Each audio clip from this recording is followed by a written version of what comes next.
Get started. There we go. All right. So I'm going to pull up our slides here.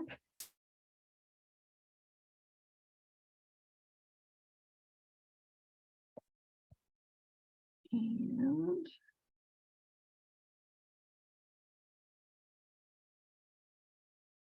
okay, so you're probably seeing the actual slides right now. Let's try this.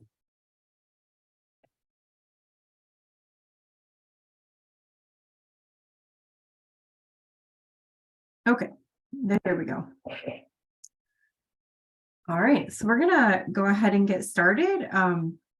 For those of you who have been to a FarmOps webinar before with our program, I apologize that these slides will be a repeat, but it's all good information. So tonight's seminar is a partnership between Cornell University and the 5 CCE Associations, or excuse me, tonight's seminar is a partnership between Cornell Small Farms Veteran Project FarmOps and Cornell Cooperative Extension Southwest New York Dairy, Livestock, and Field Crops Program. I'll share a little bit more about our program in just a second. Let me get rid of this box here.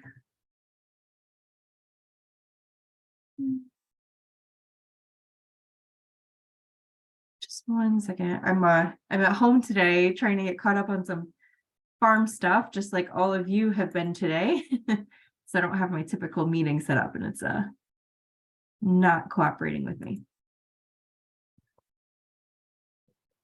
Okay.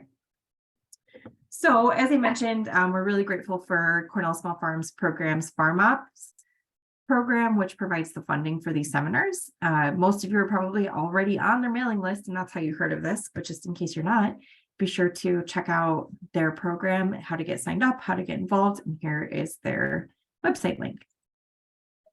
For our program, as I mentioned, I'm part of a really long team, SWNYDLFC for short, not actually that much shorter, but we're a really unique program in that we're a partnership between Cornell University and we're funded by the 5 CCE Associations of Southwest New York. So this includes CCE Erie, Chautauqua, Cattaraugus, Allegany, and Steuben County. So if you're a resident in those 5 counties, you have access to our team's specialists. We include myself. I'm a farm business management specialist, Katelyn Walley-Stoll, which means I work with farms on things like paperwork, people, and profit. We also have Amy Barkley, who is our livestock specialist, Katelyn Miller, who is our field crops and forage specialist, and Camila Lage, who is our dairy specialist. So as I mentioned, if you're within our 5-county region and you're interested in information on any of these topics, please feel free to reach out to us. If you're not in our 5-county region and you're still looking for this information, go ahead and let me know and we can get you connected to the person out in your neck of the woods. Tonight, I don't think she's made it on just yet, but my partner for these seminars is Amy Barkley. I've included her phone number on this next slide here. Oh, not this next slide, but I'll bring that back up. So just a general disclaimer is not so much in this seminar, but in some of our other seminars, we do get into topics related to legal counsel, tax preparation, veterinary care, and a reminder that I am none of those things. So it can be really helpful, but at the end of the day, you need to connect with the right people on your farm management team to make sure you're receiving the right information. Some more important disclaimers. Again, I'm not an accountant or a tax professional or a financial advisor. So tonight we're going to talk a little bit about business planning ideas when it comes to farm diversification. But at the end of the day, you are going to need to talk about those with everyone on your farm management team. If you have any tech issues, as I mentioned, Amy hasn't been able to join tonight, so go ahead and text or call me at 716-640-0522. If you're watching the recording and you run into any issues or follow-up questions, this is the best phone number to get a hold of me as well. And some shameless plugs for our upcoming seminars that we have with FarmOps. We're really grateful for FarmOps for continuing this presentation series and partnership. So we're also working on some additional seminars that will happen next meeting season. But on July 12th, we're going to be holding a processing poultry for meat production seminar. This is going to be an in-depth, hands-on, video-forward presentation of how to go ahead and process meat birds, so broilers. Amy and I were actually recording these videos yesterday, so we're working on getting those uploaded, and it's going to give you a chance to see exactly how it's done from start to finish, and you can try to do it on your own that way. On October 4th, we're going to be hosting a seminar called Protecting Against Murphy's Law. So for those of you who have been farming for a couple days, that's all it takes, you'll know that whatever can go wrong will go wrong. And this seminar is going to cover risk management, so ways that we can protect against those things that always seem to go wrong. And then on Wednesday, November 1st, we'll be making a farm business plan that works for you. This seminar is really important and ties into a lot of concepts that we're going to introduce tonight. So I encourage you to consider signing up for this seminar. I tend to think of business plans as a process instead of a product. So you might hear, oh, make a business plan, right? And you go online, you print something out, you fill it in, and that's it. I like to look at business plans as an opportunity to really get into the weeds of your farm business and making sure that you are checking off all the boxes that you need so that you feel productive and happy with your farm business. So we'll be talking a little bit about that. Okay, that being said, tonight's seminar is Hogs, Hops, and Honey. Oh my, and I'm really proud of this seminar title. I'll tell you though that we're actually not going to talk about hogs, hops, or honey, but we will in an abstract way. So this seminar is really going to dive in to farm diversification and enterprise analysis. So hogs, hops, and honey are all ways that farms can diversify, right? If you're a dairy farm and you start to raise hops, that's a farm diversification. If you are a grape producer and you are raising hops instead or starting to raise hops, that's farm diversification. A lot of times we see produce-based farms that are adding on honey. That's farm diversification. So this seminar is really going to take a step back from the fun things that we all like to think about, like, oh, let me learn about this new way to add on to my farm, right? And when we're presented with an opportunity to do that, we tend to jump right in on the logistics. So we're researching, for example, what types of beekeeping setups I need, what equipment I need, where I can source my products, instead of asking ourselves, does adding honey to my farm business help me meet my goals? This workshop, the seminar, is going to focus on that business planning side of farm diversification. So if you came into this for an in-depth description of how to produce hogs, hops, or honey, I'm really sorry. You got the farm business management specialist instead. I also presented this seminar previously and tried to pull some of my introduction slides from that. So I did not change out this title. All right, so tonight we're going to talk about kind of what I consider my 8 things that we should think about when we're thinking about doing a farm diversification or adapting a new enterprise. I word it this way because I think sometimes when we talk about farm diversification, it can be really overwhelming and it's already a big word anyway. So I break it down into 8 considerations. So it'll be short, simple, and sweet. But along the way, I would encourage everybody to brainstorm. We're going to set this up so that there'll be a moment for reflection after each consideration.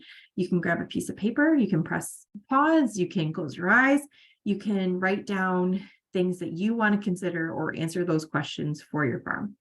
And for those of you who are joining us live, if you have any questions along the way, please feel free to drop those in the chat, and I will keep an eye out for those.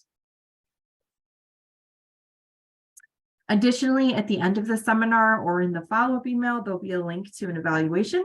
We would, excuse me, we would encourage everybody to complete that.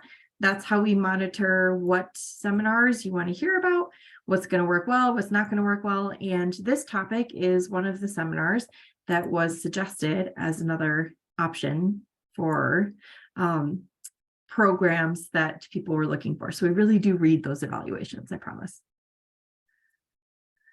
Okay, so I can't see your hand, so just pretend that we're in person and I can.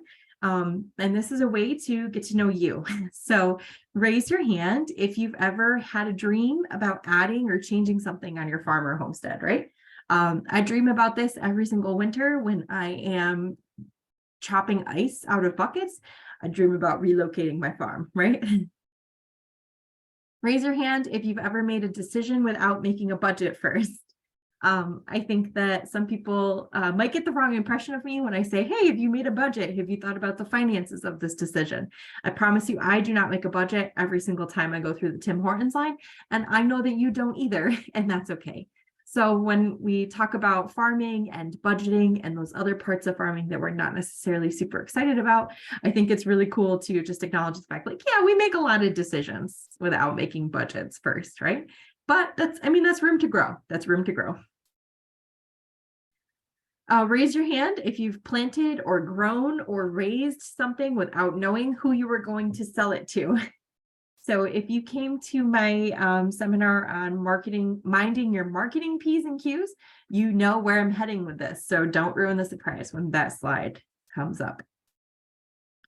Raise your hand if you've implemented a dream that went terribly wrong, right? Have you ever started something new on your farm that quickly crumbled or did not work out how you thought it was going to?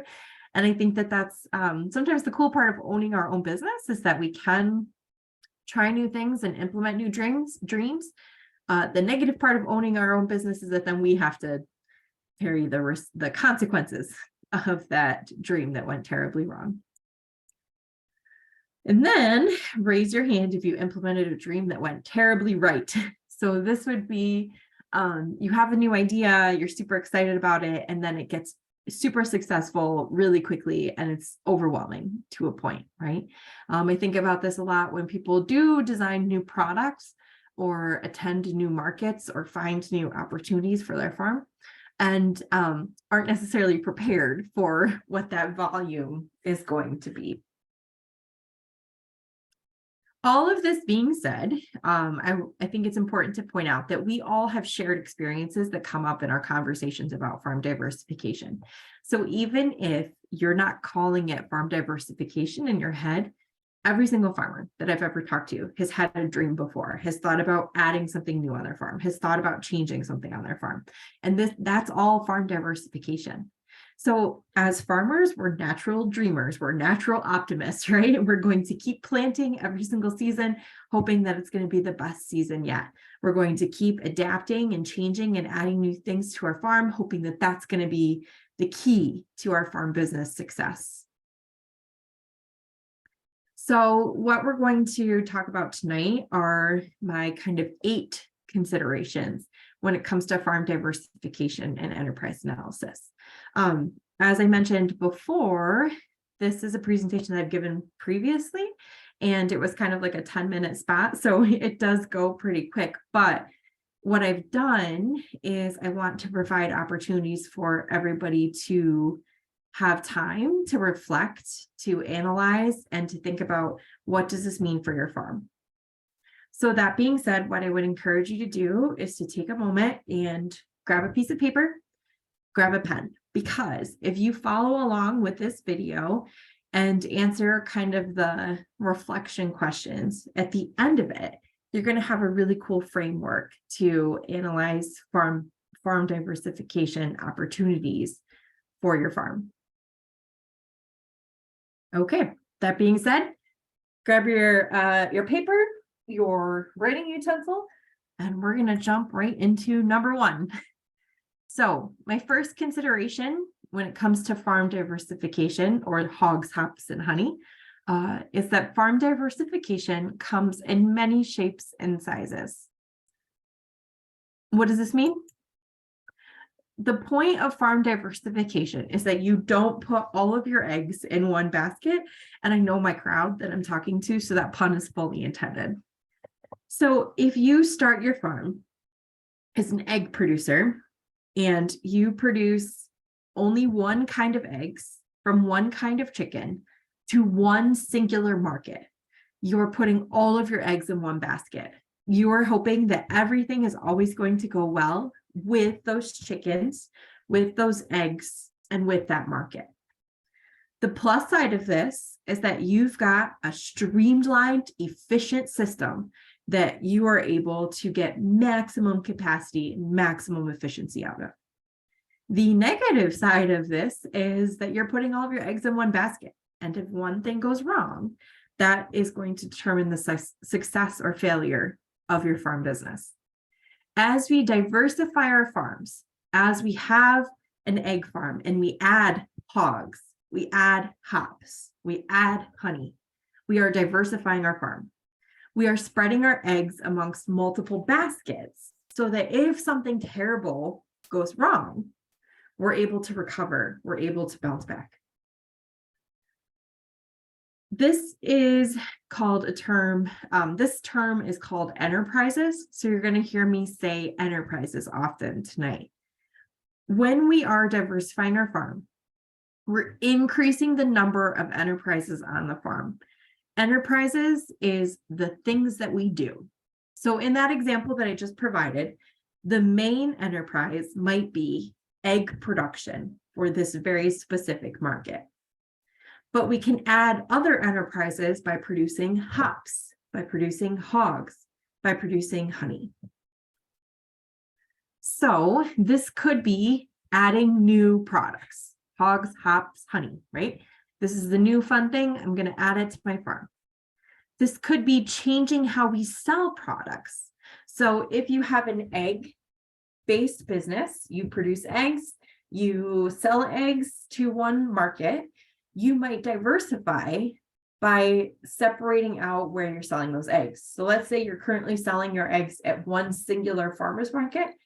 If you wanted to diversify your farm, you might sell at 2 farmers markets. So your different enterprises at that time are market A and market B.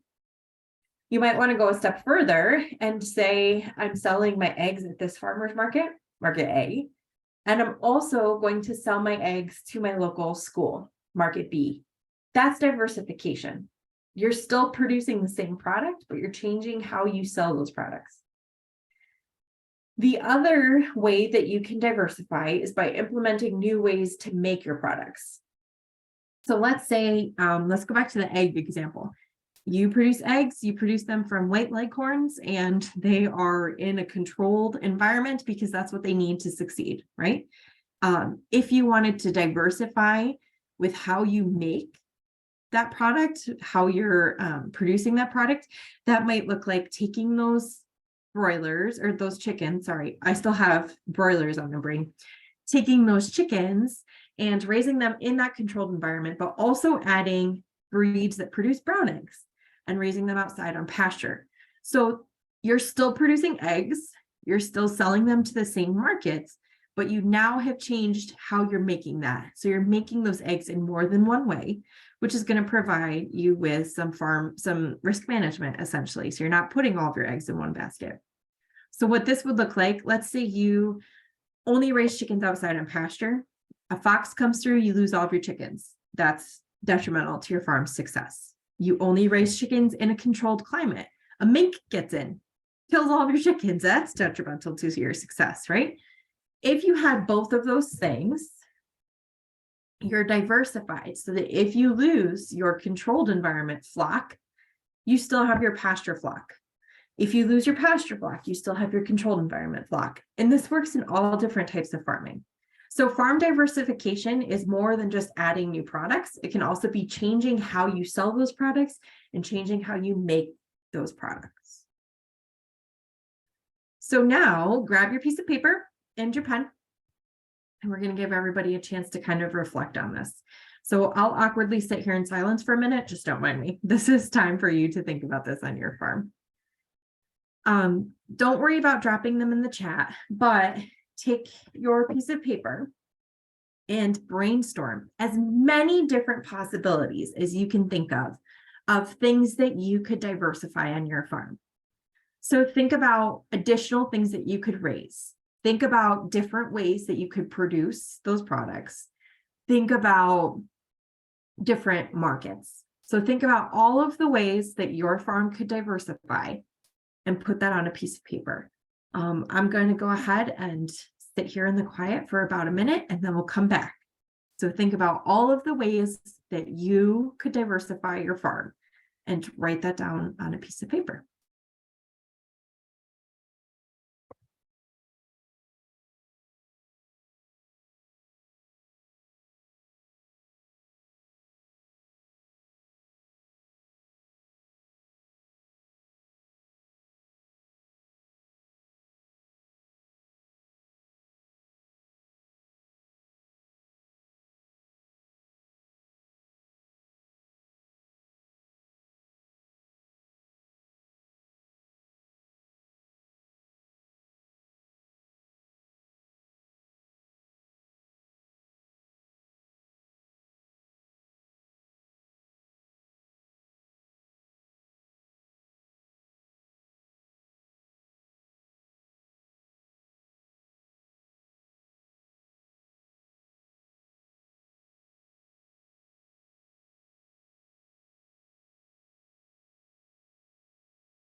Okay, so now you have a gigantic list of all of the possibilities, hopefully, right? The next 7 considerations are going to help you determine, how do I decide which of these possibilities is best going to help me meet my farm goals?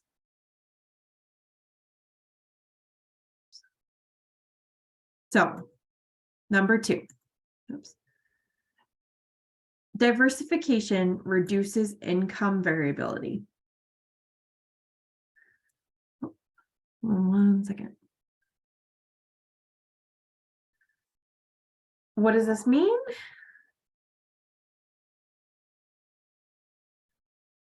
When we diversify our farm, we're not putting all of our eggs in one basket. We're diversifying the income streams that can come into the farm. This reduces production risk. So if we go back to raising chickens, if we have all of our chickens being raised in the exact same way, we do have a high production risk, because if something goes wrong, it's going to affect everybody. If we have multiple flocks of chickens that we're managing in different ways, we're going to reduce our production risk, because we're producing animals in multiple different ways. Diversifying your farm can also reduce cash variability.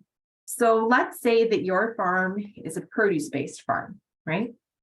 If you live in New York, you have a very short window of when you can grow produce and when you can make money off of that produce. It's a short window of time. So you have a very unique cash flow. Nothing throughout the winter, a tiny bit in spring, a ton in the summer, falling down in the fall, and then again back to nothing in the wintertime. This is cash variability. If we can supplement our production stream with other things, whether that's new products or new production methods, we can reduce cash variability. So let's say we raised, we're going to diversify what products we're raising, and we raise crops that can store really well so that we can sell them in the winter months. So potatoes, okay? Let's say that we primarily grow market garden products, and now we're going to add storage potatoes to that. We now have an option for taking our cash flow, which before was nothing in the winter, a little bit in spring, a lot in summer, falling down in the fall. 2, I have something I can sell in the wintertime. It might not be as high as what I'm selling in the summertime, but I now have a source of cash coming in the winter months to help reduce my cash variability. You can also spread your fixed costs over more commodities. So let's say I currently raise sheep, and in order to raise those sheep, sheep, I have to have haying equipment, right? So I have to have a tractor, I have to have a mower, I have to have a baler. If I raise goats on top of those sheep, I can now spread the cost of needing all of that hay equipment across multiple different enterprises. This is a way to diversify, reduce your costs by using the assets that you have on hand in different ways to help bring in some new revenue. Other advantages of diversifying is that you can utilize resources throughout the year. Oops, sorry, my dog he wants to say hi really badly. If we go back to the example of raising produce in the summertime, we might have a lot of equipment that's sitting throughout the wintertime. That could be okay, right? We're not using it, so it's not getting broken potentially. It doesn't have wear and tear on it because it's not getting used all the time. But we have an existing capital resource that we could be using in different ways throughout the wintertime. So what does that look like? That might be raising livestock throughout the winter. That might be renting tractors out to other farmers that could use them as well as us. We could take our existing resources that we need in order to produce what we want to produce and utilize them in different ways to help spread out those costs. We can also think about market access, right? And how increasing the number of products that we're producing and the types of products that we're producing to help increase our market access. Let me give you an example. So if you sell at a farmer's market and you only have one product, right? So let's say you only sell peppers, but your neighbor next door sells peppers and sells cucumbers, right?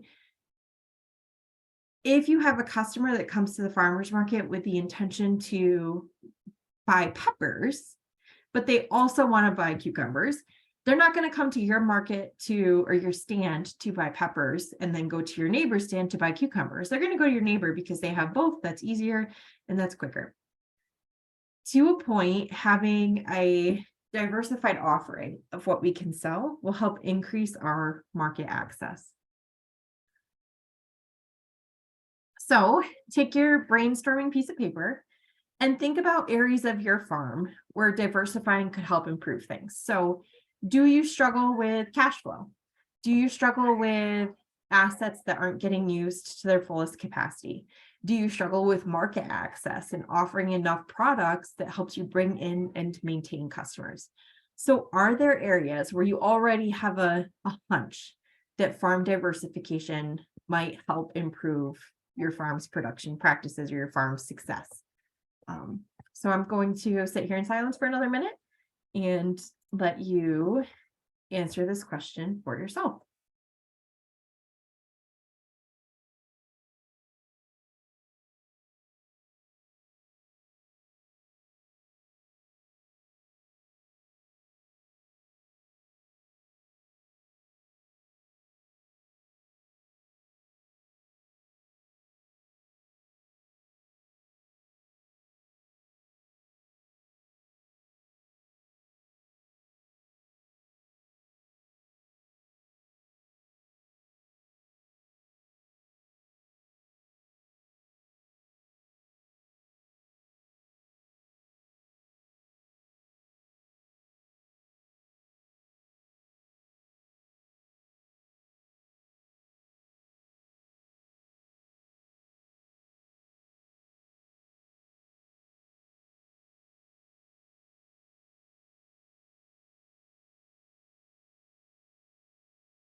Okay.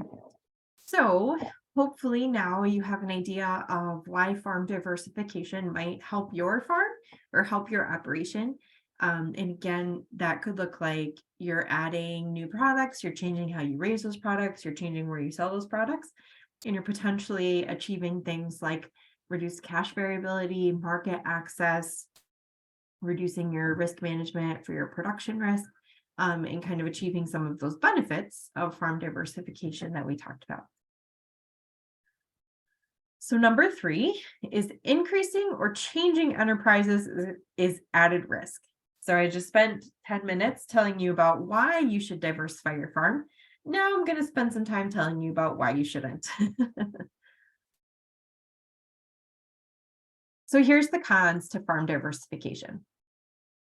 If you diversify too much, you end up with kind of a mile wide, inch deep approach. This can decrease your effectiveness.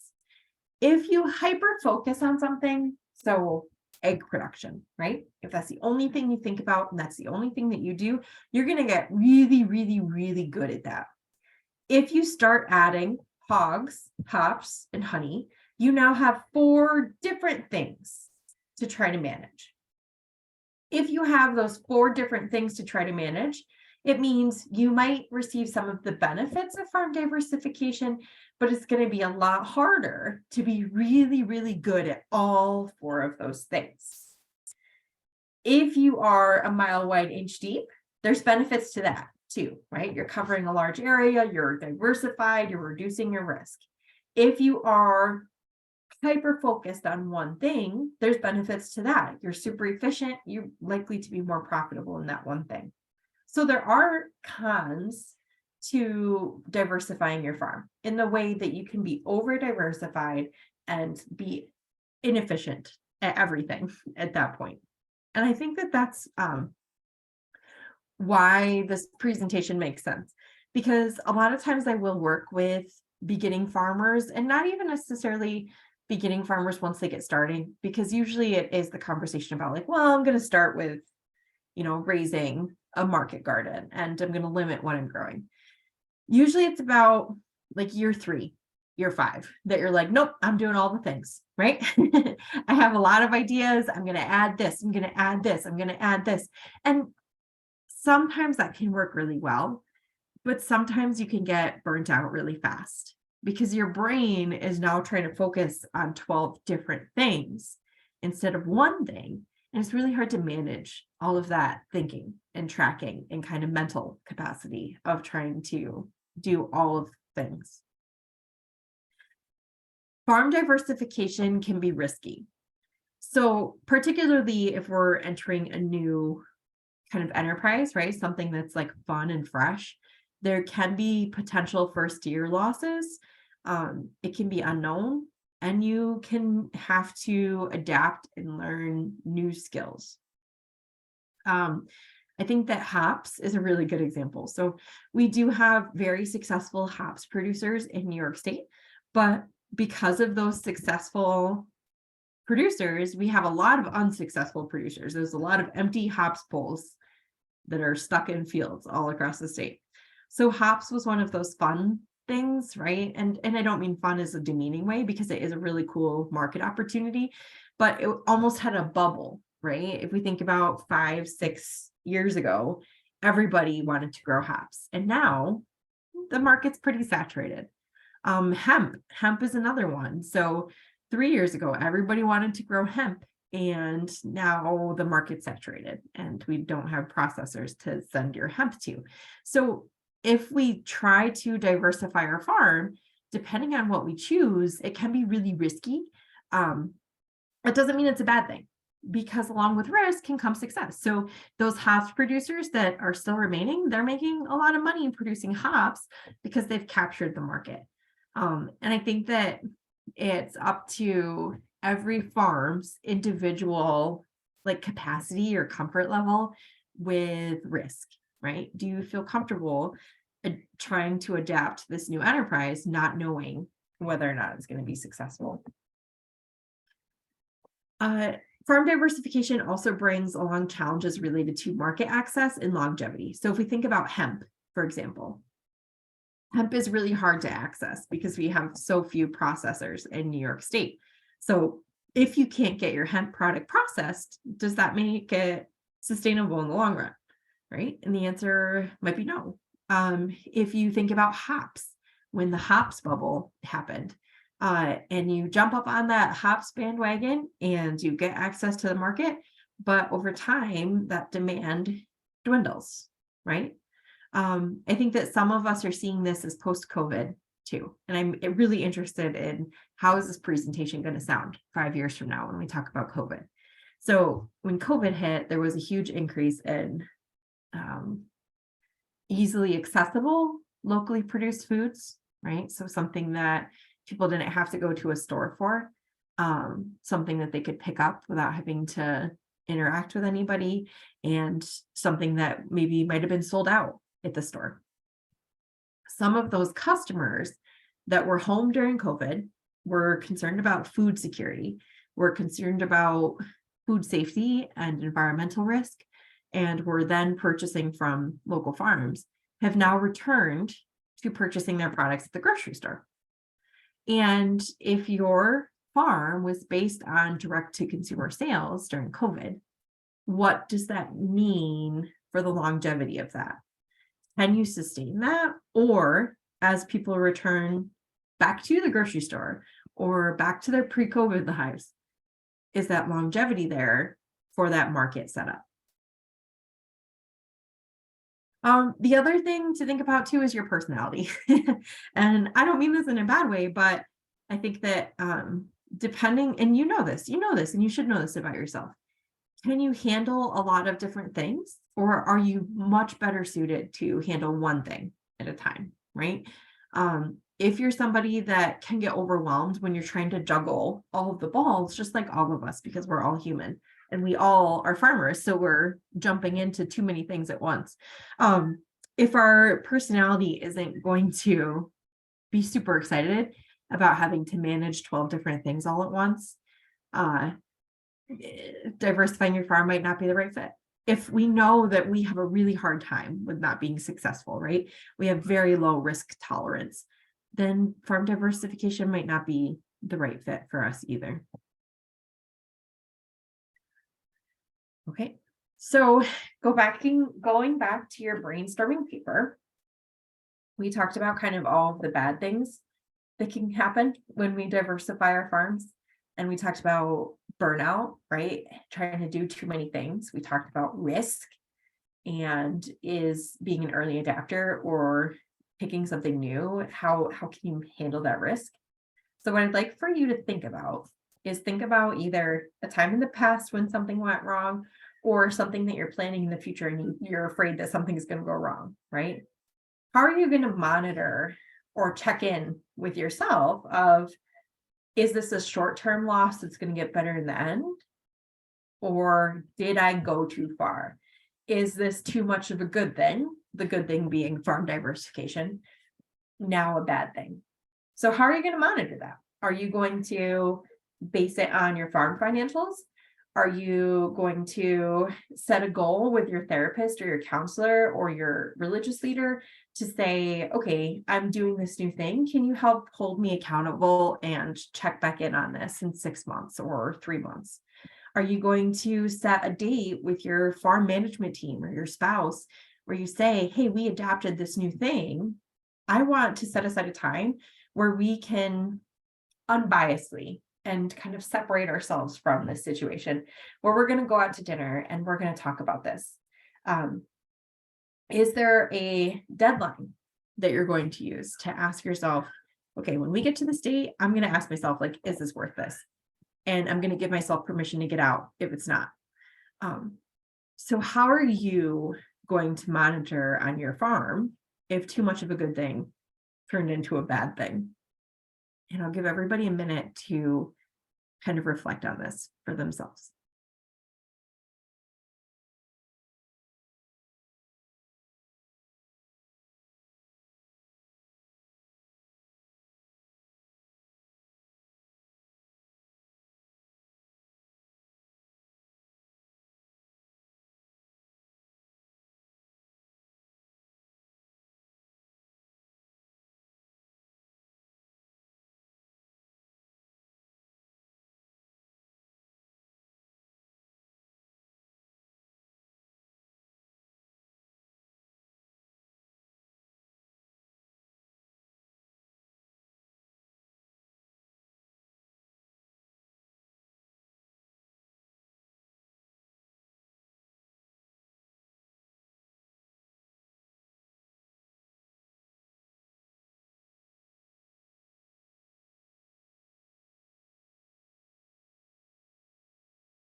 Okay.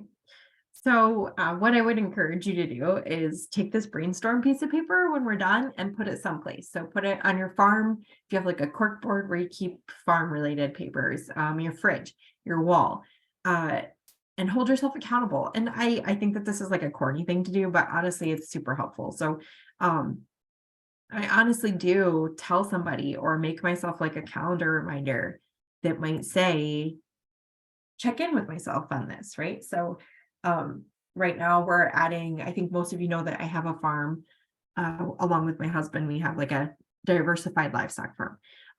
And sometimes I worry that we over diversified, right?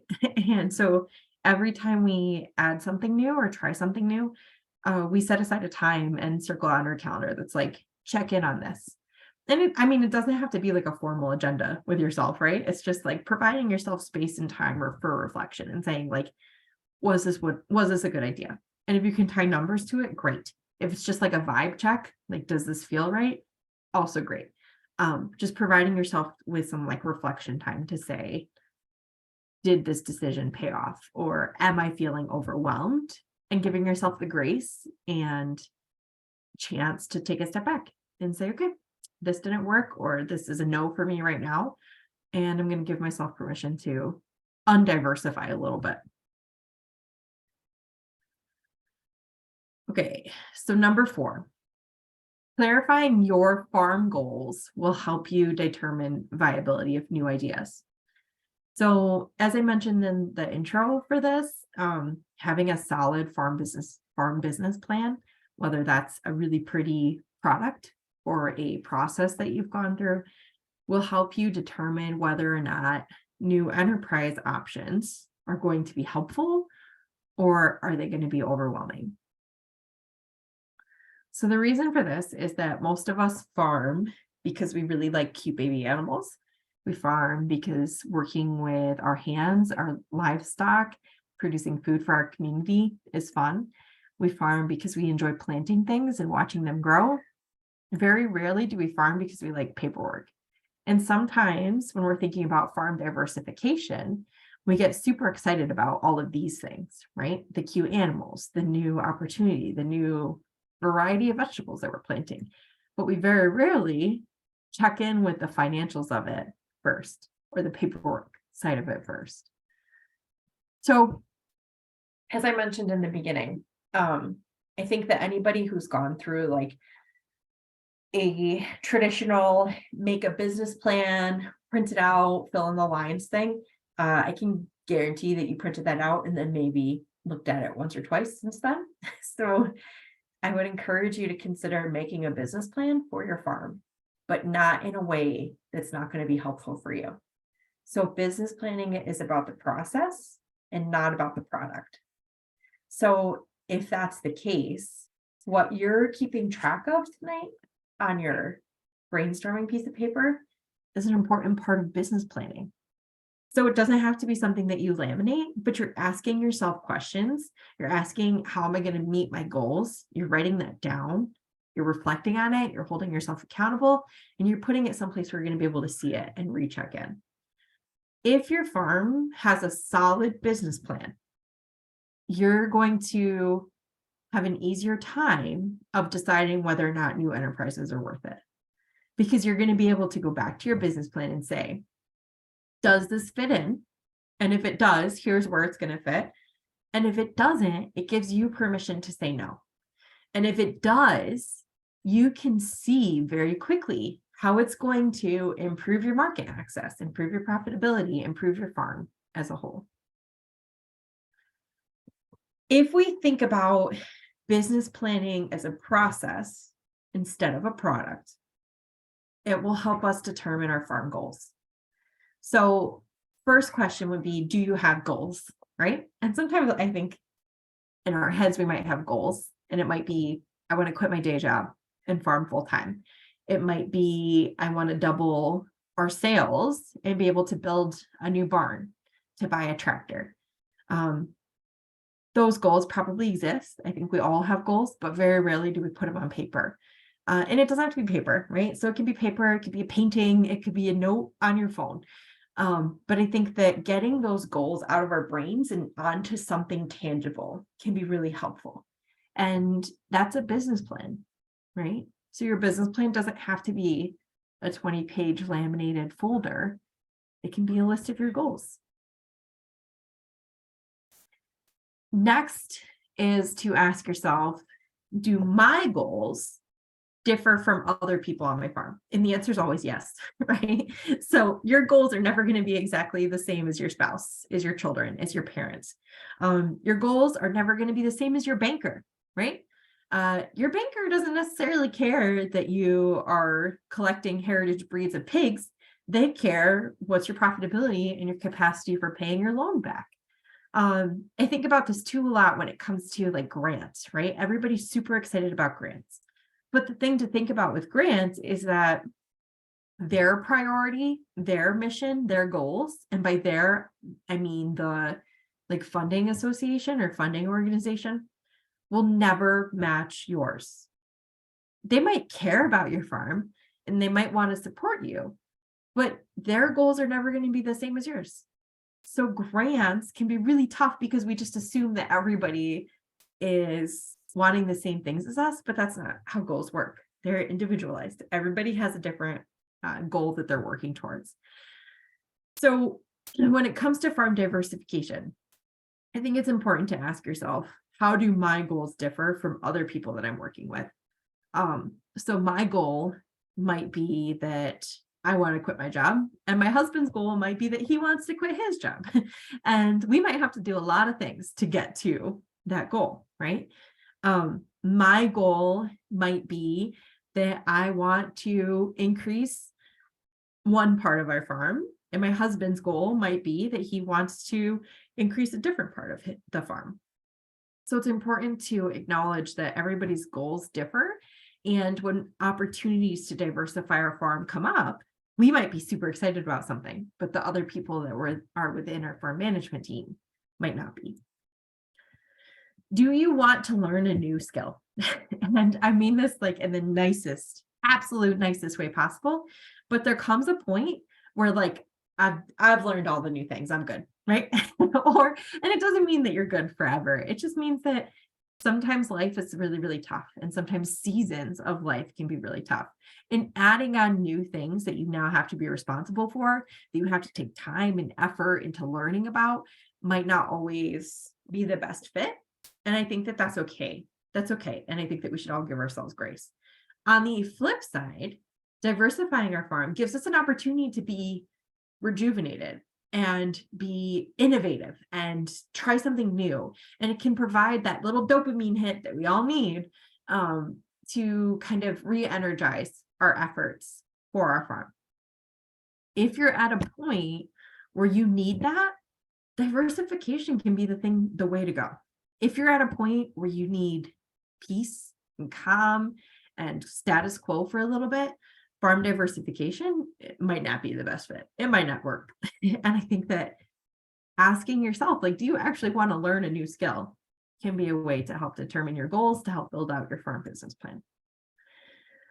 How much are you willing to be restricted on your farm? Every single time we add something new to our farm, we have to take away from something else. Each of us has the same 24 hours a day. Potentially, we need to sleep for part of that. Potentially, we need to connect with our loved ones for part of that. Potentially, we might want to go do something fun once in a while. Every single time we add something to our plates, something else has to fall off. If you are really passionate about producing the best carrots that you possibly can, and you diversify your farm by adding peppers, you now took away time and energy that could have been devoted to your carrots, and you're sharing those with the peppers. Positives of that, you're diversifying your products. Negatives of that is if your goal truly is to produce the best carrot, you can't do that if you're doing other things at the same time. And then what's the long-term goal of the farm? Where are you headed? Are you close to a farm transfer or retirement? If you are, you might say no to farm diversification. If you are trying to add more people to your farm, you might say yes to a farm diversification because it's going to give you alternative revenue streams. If you are just getting started out and you're trying to figure out what works, you might say yes to farm diversification, or you might say no because you want to focus in on a few things that you're really good at. So I think it's important to acknowledge like where we're at in the farm business cycle. Okay. So there's something that if you've been to any of our seminars before, called your why bother. So your why bother is, why am I farming, right? Because you don't have to farm. You don't have to farm. There's lots of people, 99% of the world does not farm. So as the 1% that does choose to actively produce food for others, what's your why bother? And that could be, I want to raise my kids on a farm. That could be, I want to give my community food that they can have access to. It could be, I want to reduce my property taxes by having a farm business. Answer your why bother, and then ask yourself, can farm diversification support that? If my goal is to raise my kids on a farm, farm diversification might help because I'm going to add animals that they can have on their 4-H projects. I'm going to expand my business so I could bring them on in the future. If your why bother is to produce food for your community, diversification might help because you're able to produce more food of different kinds, of different varieties. So I'm going to sit here for another minute, and I want you to take your brainstorming piece of paper. I want you to first clarify what your why bother is. Why are you farming? And then I want you to ask yourself, how does farm diversification support that?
Okay.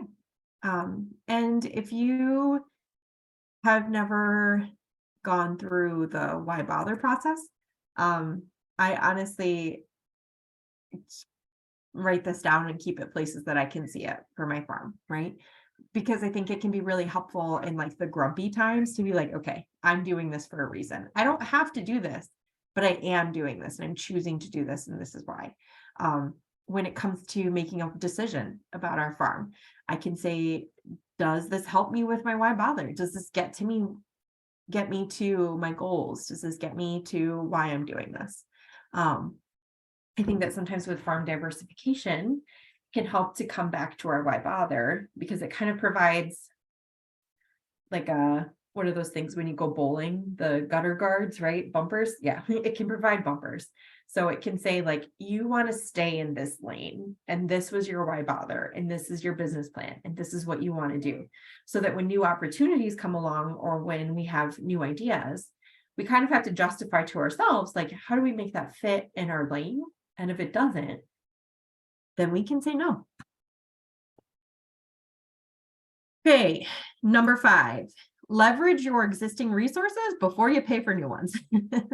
So sometimes when it comes to new opportunities, we might get super excited and start buying things that we might not need when we could have chosen something different to use what we already have. We, as farmers, farming is resource intensive. These resources include like our time. It takes a lot of time to farm. Land. It takes land to farm. Equipment. It takes equipment to farm, right? And these are all resources that we have, but they cost a lot of money. So the first thing you should do is sit down and inventory what resources you have. And this can be a part of your farm business plan. This could be something separate. This would be considering things like physical resources, so land, your climate, if you have irrigation, if you have access to water, farm structures, so things like barns, ditching, driveways, machinery and equipment, and existing livestock and crops. If you inventory those things and you have the opportunity or the idea of diversifying your farm, you can ask yourself first, do I have resources that are already here to make this happen? Or do I need to go get new of these things? The next kind of bucket of resources is financial. So this would be startup capital or investment capital.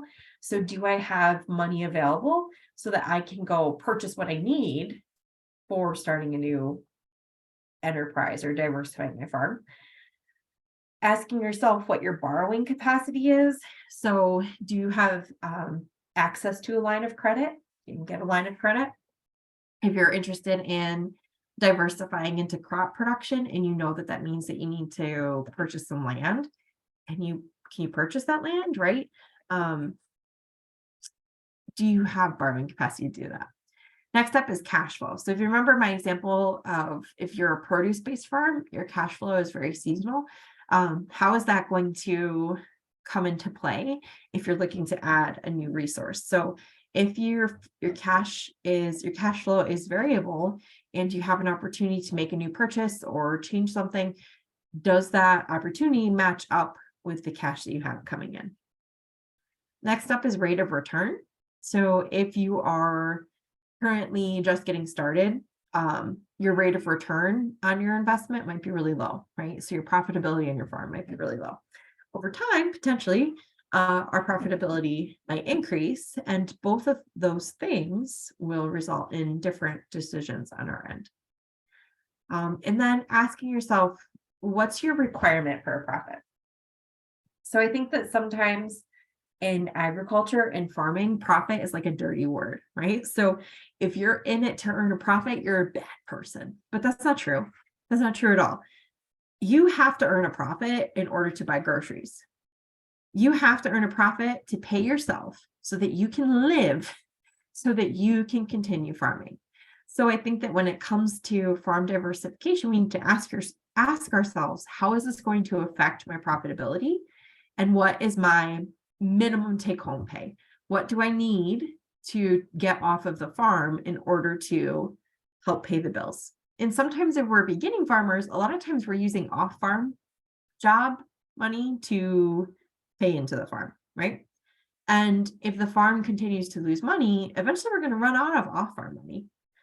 So asking yourself, what's your cost of living? What are your profit requirements? And how does that fit into resources that you have available?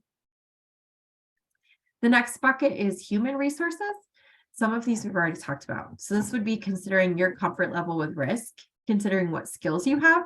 So if you're really, really good at growing vegetables and now you want to get into goats, right? You might not have the skills to raise goats, but you know that there's a really cool seminar series from Katelyn and Amy and FarmOps that you can watch to help increase your personal skills related to goat production. What access do you have to information? So if you're adapting a new enterprise, do you have access to trainings like FarmOps seminars? Do you have access to resources? Do you have access to other people that can help you with this? Where can you get information for whatever new enterprise you're considering. And then labor. So a lot of times for beginning farmers, we try to avoid having paid payroll labor on the farm for as long as we can, right? Because that's kind of like that's a big step. You have to have enough cash flow at that point to not only pay yourself, but also pay employees. But a lot of times that labor can be a limiting factor. So if we think about, we have 24 hours a day that we can spend,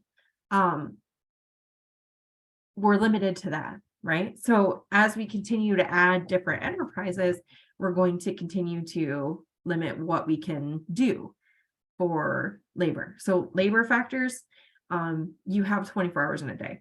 The other thing to consider too is if we are farming and we have a physical disability, we have a mental disability, we have something that is going to bottleneck us, that doesn't mean that it's a bad thing, but it does mean that we need to consider that when we're planning out the farm. For example, if that means that we have to hire paid labor, then whatever new enterprise we're considering needs to earn enough of a profit to pay that labor or earn enough to pay that person. Management capacity. So this, regardless of your 24 hours in a day, as a farm owner or a farm manager, you have a limited capacity for making decisions and you have limited time to make smart decisions. So if we're spending all of our day running around getting little projects done, we have very little time to take a step back and say, why am I doing this? So if you think about putting out little fires versus taking a step back and looking at the big picture, this can happen in the same way when we're thinking about farm diversification. So your resource is your management capacity. And as you continue to diversify, you're going to be sucking that farther back and back. The other resource to consider is market access and capacity for that market, which we'll talk about in just a minute. So don't try to list out every single resource your farm has, but think about what are your top 3 resources, right? So do you have a lot of land? Do you have a lot of equipment? Do you have the drive to learn new skills? Do you have market access? Do you have capacity to make more management decisions? Think about the 1 or 2 or 3 biggest resources that your farm has that would help point you in the right direction when it comes to farm diversification. And then think about what's your biggest bottleneck, right? So is your bottleneck right now that you're already spending your whole day doing barn chores? Is your bottleneck that you live in an area that doesn't have a lot of market access? What's your bottleneck? And then do you have any resources that are sitting around that aren't being utilized? So this might be equipment, right? Do you have a tractor that sits for most of the season? This might be your knowledge. Do you have a lot of knowledge about different agricultural practices that you're not acting on? So I'll sit here for another minute, grab your brainstorming sheet of paper, and answer these questions for yourself.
Okay. So number 6, you can develop an enterprise budget to determine your break-even price. So we're going to take a step back and talk about what an enterprise budget is and what a break-even price is. An enterprise budget is a way to look at the finances of just one piece of the pie. So if you have a farm where you're producing hogs, hops, and honey, we would look at the income and expenses only associated with the hogs. That's an enterprise budget. So we would anticipate what our expenses are for producing hogs, what our incomes are for producing hogs, and come up with a number at the end of it. This does not take into consideration everything else that's happening on the farm. It only looks at hogs. This is beneficial because it gives us a chance to kind of like hyper focus in on one piece of our farm, right? But it's not ever going to give us the whole picture. So it's really important to know that enterprise budgets are an extremely useful tool, but they should only be used when it comes to making decisions about enterprises on your farm. When it comes to making whole farm decisions, you really do need that whole farm budget. When we create an enterprise budget, the first thing that we look at is itemizing the income. So we're going to say, what could the income be? And a lot of times it's like, I have no idea what the income is going to be. That's not true. You have an idea. You can figure it out. You can say, I think this is what's going to happen, right? And that's okay. This is a best guess when you're getting started. Once you've already started producing this enterprise, you can look back on that and say, this is what my income was. We then list all of the inputs and production practices. So over here, it's a picture of a carrot enterprise budget. So our receipts are carrot sales, excuse me. And then we've got expenses that are related to our production practices. So seed, cover crop seed, burlap, fertilization, and then labor. We can use enterprise budgets to evaluate the efficiency of an enterprise. So we might be putting in a lot of time and not getting a lot of money out of it. Maybe that's an enterprise that we nix, and that's okay. We can use enterprise budgets to estimate the benefits of a new enterprise and the costs of a new enterprise. If you are in a situation too where you're borrowing money for a new enterprise, right? Having an enterprise budget can make you look really, really smart. It's going to make it look like you've done your homework because you have.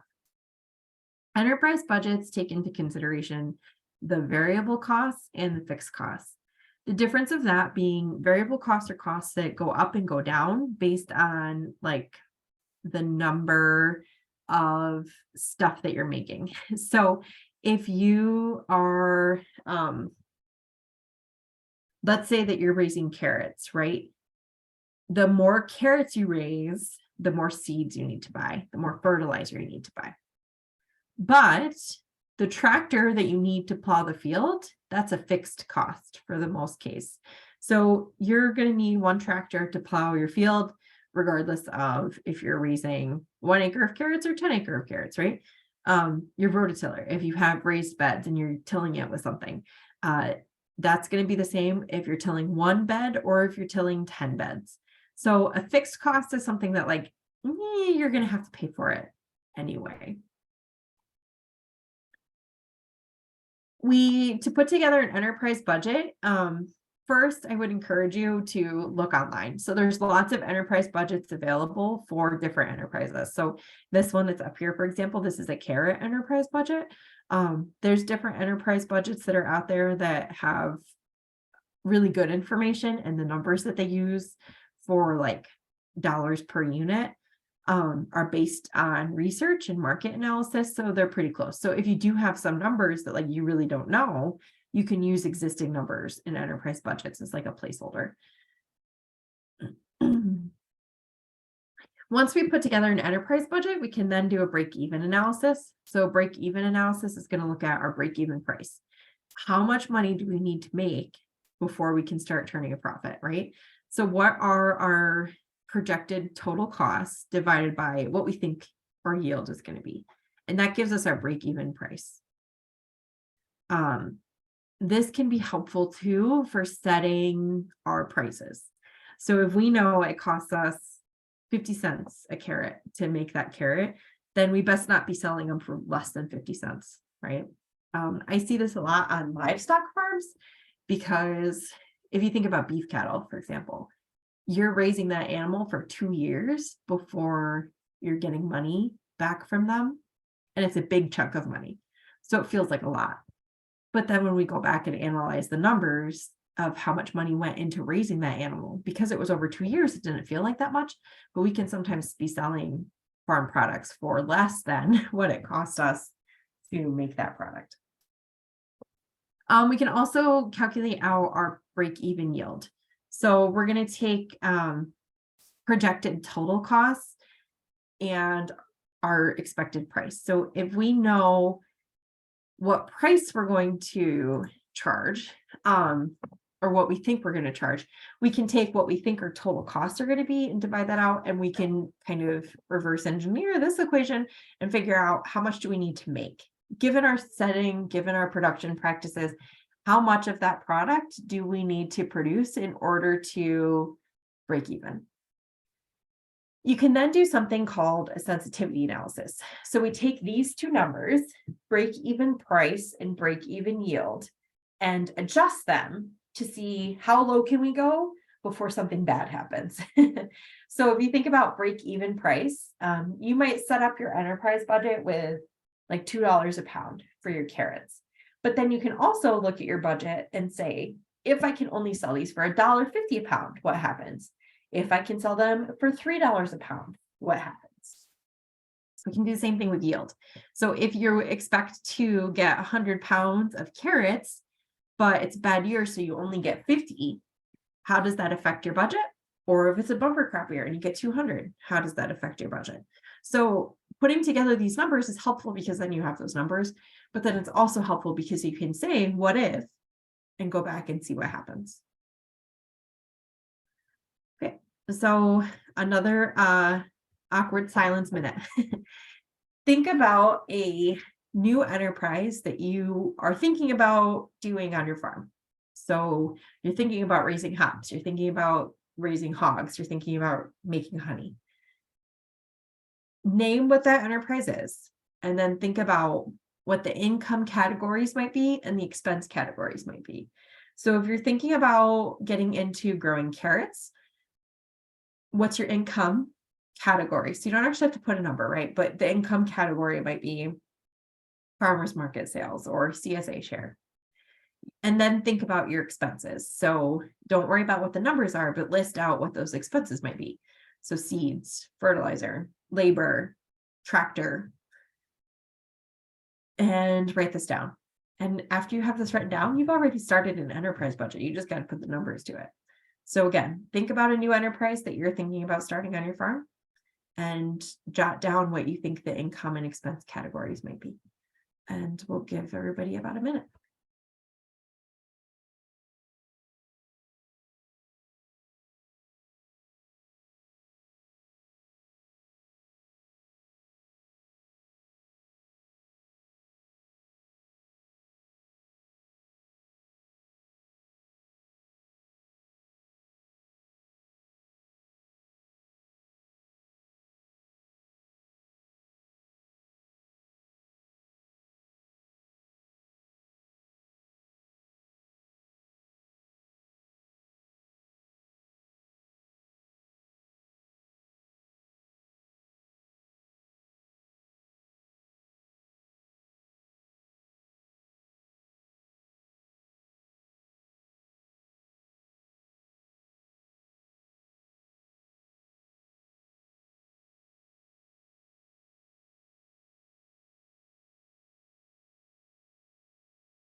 Okay.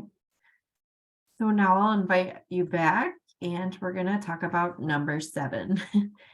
You should identify your market and its capacity beforehand.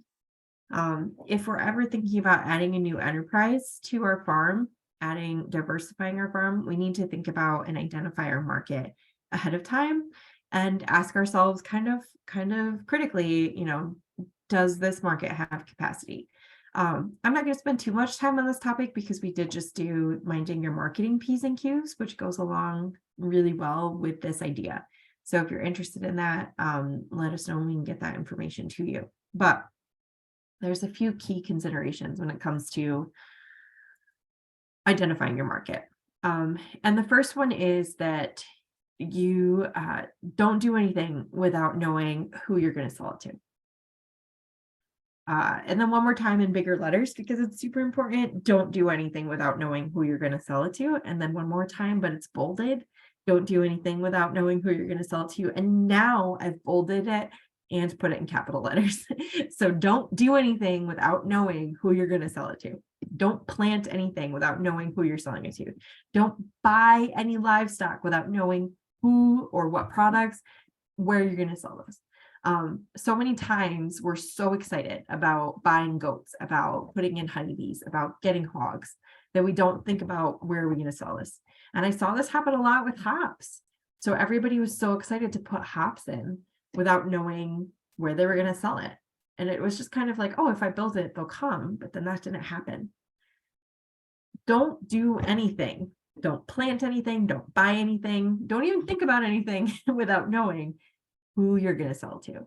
And that doesn't mean that that's exactly how it's going to work out. But if you have no idea what your market is, don't do it. Don't do it. Clarify what your market is before you decide whether or not you want to jump into something. So now another kind of awkward half a minute, we'll say. Think about what markets you have access to or where you're currently selling. So this might be a farmer's market, this might be an on-farm farm stand, this might be your local community text group, this might be an auction. So think about what markets you have access to or markets that you're interested in gaining access to. And what's the capacity of this market for new products? And just ask yourself, like, if I want to sell soap at the farmer's market, how many other people are selling soap, right? And then, let me get rid of this. Ask yourself, what's your availability to deliver those to those new markets? So if a new market that you're considering is farmers markets, do you have the ability to attend every Saturday? If a new market that you're considering is going to schools and selling products, do you have the volume that they need to deliver? Answer these 3 questions for yourself briefly, and then if marketing is something that you're interested in learning more about, definitely check out the Minding Your Marketing P's and Q's seminar. So I'll give everybody a little bit less than a minute on this one.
Right. So now we're gonna work on wrapping up. Number 8, revisit, analyze, pivot, and improve, but also have an exit plan. If you remember, we were talking about setting times to check in with yourself, right? Asking, did this idea that I have pay off?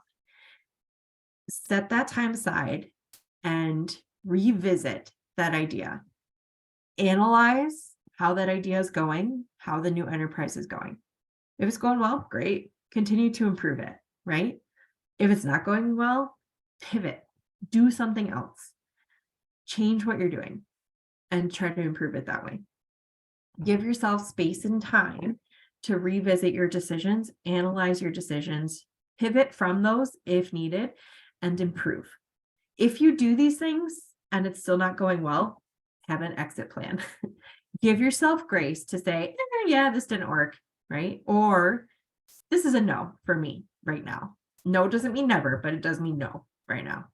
Have an exit plan in place. Whenever you're getting into a new enterprise, ask yourself, how can I get out of this? If you start raising hogs, ask yourself, is it going to be easy for me to stop raising hogs if I'm not doing this? Sometimes hogs or produce, great. Hops, a lot of infrastructure that can only be used for hops. And I keep going back to those examples too, even though I told you guys that this seminar wasn't going to be about hogs, hops, and honey. So I'll leave you with these last couple of questions. Think about how you can use goals, specifically SMART goals. If you remember, we talked about specific, measurable, attainable, realistic, and timed goals. How can you use SMART goals to stay accountable? And then what metrics would you be okay with not achieving? How will you know if you made it? So if your new enterprise is to raise carrots, and you have a goal in mind for how many carrots you want to raise, and that doesn't happen, or grow, and that doesn't happen, are you okay with that? Or does that mean I'm out? If your goal is to grow carrots and you work really hard, how are you going to know that you achieved your goal, right? So think about what your goal might be and ask yourself, what are some metrics that I can tie to that? So if it's accessing a new market, how will I know if I made it, right? Is it just building that contact, or is it actually being in that new market? So give everybody another minute to kind of think about what goals they might have and how they can tie some metrics to it. And then we'll work on wrapping up.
All right.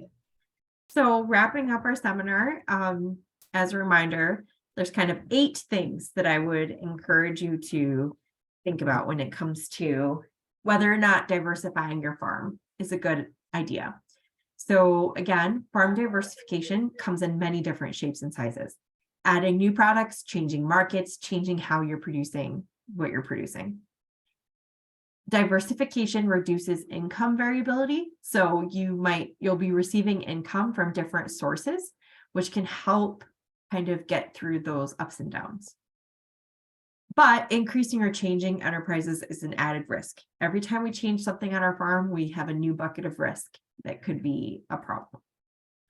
Clarifying your farm goals through a business plan will help you to determine viability or provide those bumpers for our bowling lane. You should leverage existing resources before paying for new ones. So inventory what you have and then ask yourself if that new diversification route is going to help you or if you've got capacity to do that.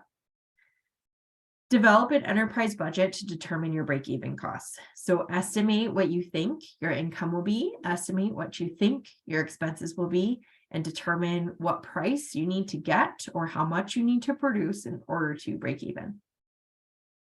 Identify your market and its capacity beforehand. So do not plant or grow or buy anything without knowing who you're selling it to. And then set aside time that you can revisit, analyze, pivot, and improve. Ask yourself what your goals are and provide metrics to determine whether or not you made that goal happen. Okay, and with that, I appreciate everybody. Tonight's seminar was a little bit more reflective and on all of you. So take that brainstorming sheet that you've been working on and use that as a way to start off kind of this decision-making metrics when it comes to deciding whether or not new enterprises or farm diversification is right for you. So with that being said, we are going to go ahead and end the seminar for this evening. The survey for tonight, the feedback survey for tonight's seminar will pop up automatically once you close out of this. So please go ahead and fill that out for everybody. Additionally, too, if you're interested in some individualized support for determining whether or not the enterprises that you have on your farm are being profitable for you and what types of other enterprises might be a good route to go, please reach out to me or reach out to your local farm business management specialist. So again, you'll have a survey that pops up automatically after we close out this seminar, and we appreciate everybody's support through this evening, and I hope you all stay safe and take care. Thanks.